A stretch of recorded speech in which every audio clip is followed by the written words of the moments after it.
yóbbante ca loolee nag moom mu daal di ca mer loolu daal di ni sport favori bu Ousmane Sonko du leen lu dul di insulter di rek wax li nga xamante ni da koy wax sans preuve ak di défier nit en public loola ca Alassane Sall wax ci boobule bataaxal nga xam ne jaaree na ko ci page Facebook am waaye it di wax ni moom Ousmane Sonko daal nañu ñoom ñaar ñu débattre pour lii lëndëmoon ci bopp sénégalais yi ñu mën ko daal di leeral donc Cheikh Tidiane ba léegi dañuy desandi ci assemblée nationale ndax gis nañu ki nga xamante ni mooy Ousmane Sonko premier ministre aussi addu ci ñi nga xamante ni dañuy def ay règlement de compte ak ci ñi nga xamante ni tey dañuy yëkkati ay kàddu yu ñaaw di ko jëmale moo xam ci le président moo xam ci le premier ministre moo xam ci gouvernement bi nee na zéro tolérance dañuy doxee ak ñooñee nga xamante ni tey ñoo am ay kàddu yu ñaaw rek di tokki seen ay penc di ko yëkkati jëmale ko ci gouvernement bi Cheikh Tidiane Chérif Diouf.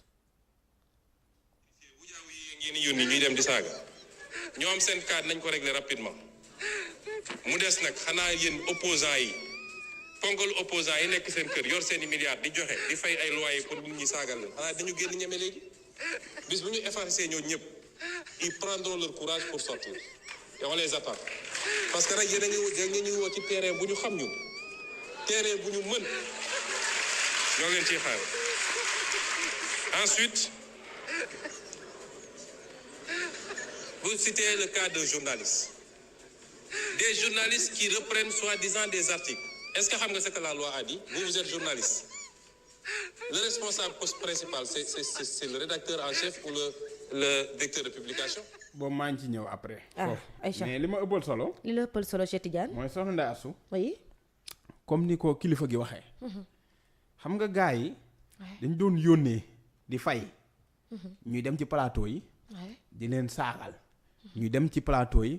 di xasse ñuy dem ci plateau yi di def ay diffusion de fausses nouvelles di diffuser loo xam ne amul wérul dara amu ci dara moo tax tey kilifa gi leeral mbir mi mooy politique pénale moom zéro tolérance désormais te soxna Ndeye Assou oui Cheikh Tidiane Ousmane Sonko mu dugg ci guerre laay la lu doy waar a ngoogu lu tax nga wax nga dem ba jeex loolooy dem ba jeex Ousmane Sonko mu dugg ci mbir comme tey li mu wax ne j'assume dama jël samay responsabilité amul kenn koo xam ne mas naa joxe ordre pour ñu arrêter ko mais tey lay commencer joxe tey la xew mi di commencer fii xam naa ne tey plateau yu bari du am de wala di nga gis ku ñu invité mu ne tey dama sama bëj day metti ndax wax premier ministre bi diffusion de fausses nouvelles ku ko def zéro tolérance saaga ku ko def wala xaw a saaga di ko junj zéro tolérance Ousmane Sonko ci boppam tey nee na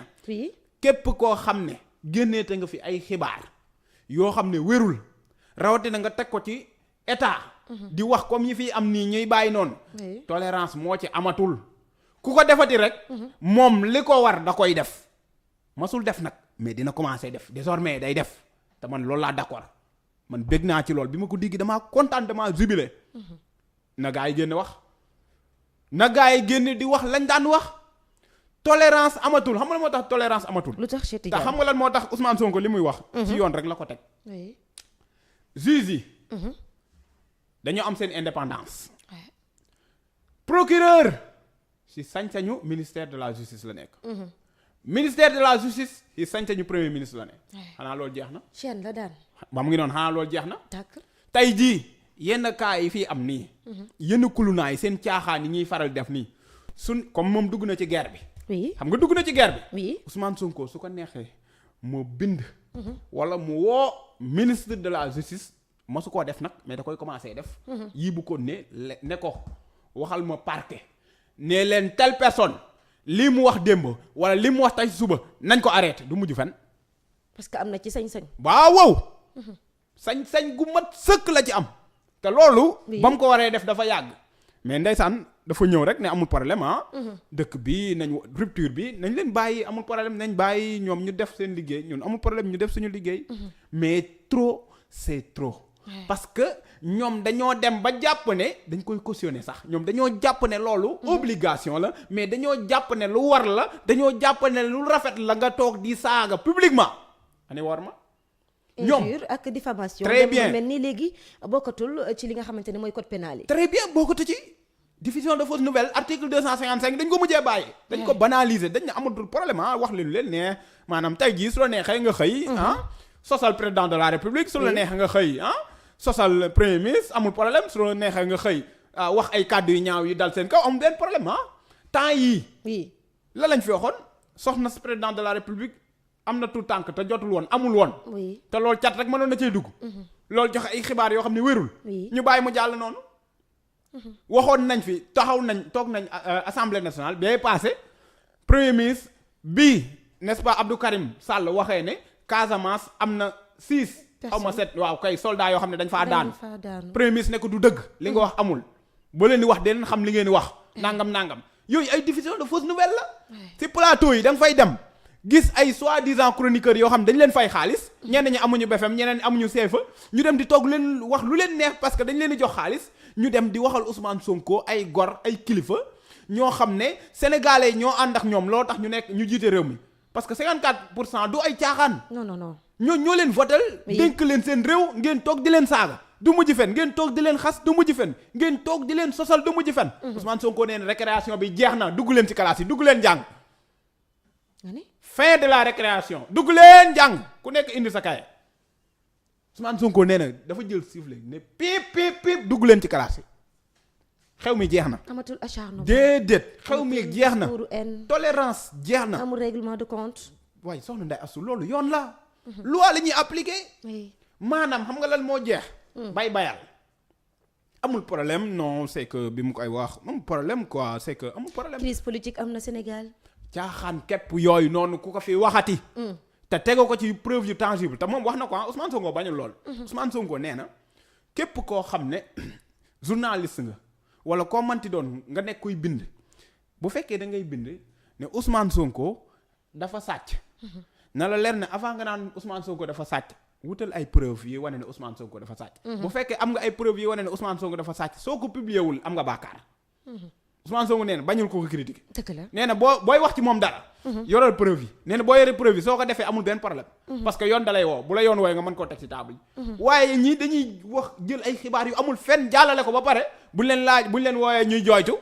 woo ay presse ñuy dem naan dañ leen filmer di yërëmtalu yooyu noonu. ñuy ñaan ay njekk di ñaan sëriñ sama sëriñ maa ngi koy kii woo na ma. waaw merci beaucoup jërë ngeen jëf ci ñaan ni yooyu moo fi jeex tolérance amatu fi.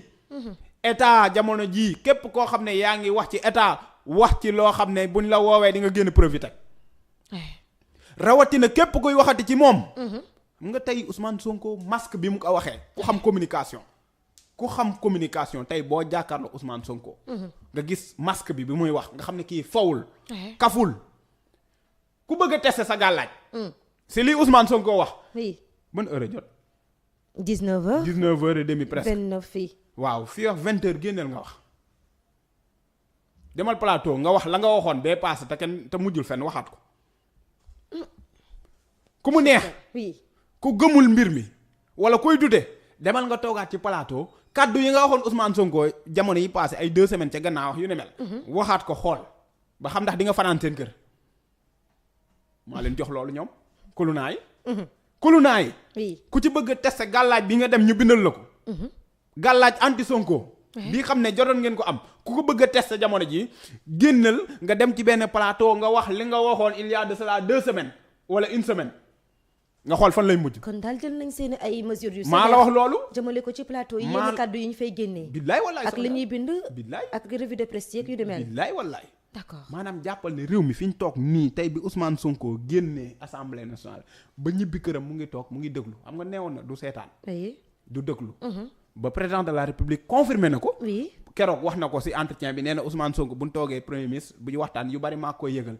ay arrestation diw arrêté nañ ko. ba mu naan ko ba mu koy tooñ naan ko ñi ni ndax dañ naan yow la. te du moom léegi nag bii yoon nag day déglu. dina déglu dina seetaan. képp ak koo mënti doon nag. nañu jël suñu mesure. amul kulunaa de haut degré. amul kulunaa yoo xam ne degré moyen la. amu fii. képp koo xam ne kulunaa nga rawatina ñoom parce que ñoom ñoo fi génn di wax kàddu yu ñaaw kulunaa yi la ak doomu kulunaa yi. la plupart ñoom la sax ñoo fiy génn di wax kàddu yu ñaaw yi parce que képp kuy wax kàddu yu ñaaw jàppee ko kulunaa ak fu mu mën a féete. d'accord ñoom ñooy génn di wax kàddu yu ñaaw képp ku fi génn di wax ci kàddu yi ni mel. da ngay wuy ji yoon te kenn du la ñaanati njëkk te da ngay dem maanaam dañ lay déférer parquet nga dem parquet ñu laal la mandat de dépôt.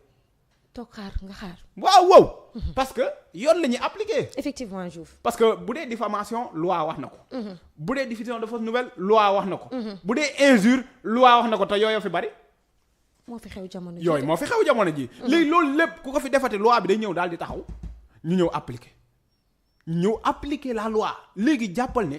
même tey da ngay gis ne le ministre de la justice. tey ji amaana yu bari bëggu foo ne yegg mais dañ ko pousser à bout jamono ji. effectivement. maanaam jamono ji le ministre de la justice dañ ko pousser nañ ko à bout parce que déglu na le peuple. déglu na le président de la république. déglu na le premier ministre. bi xam ne moo porté choix bi. parce que premier ministre moo proposé ministre boobu noonu mooy ministre de la justice moo ko proposé président de la république kon kooku boo doon déglu ba déglu ko mu wax di nga ne il est grand temps. il est grand temps. que Zaziz. dafa war a agir. de manière rapide. mooy lan. tey jii dégg nga premier ministre li mu wax. su ko waxee. bés buñ koy appliquer day jaar ci yow chaîne la si yow lay jaar par force. dëgg la.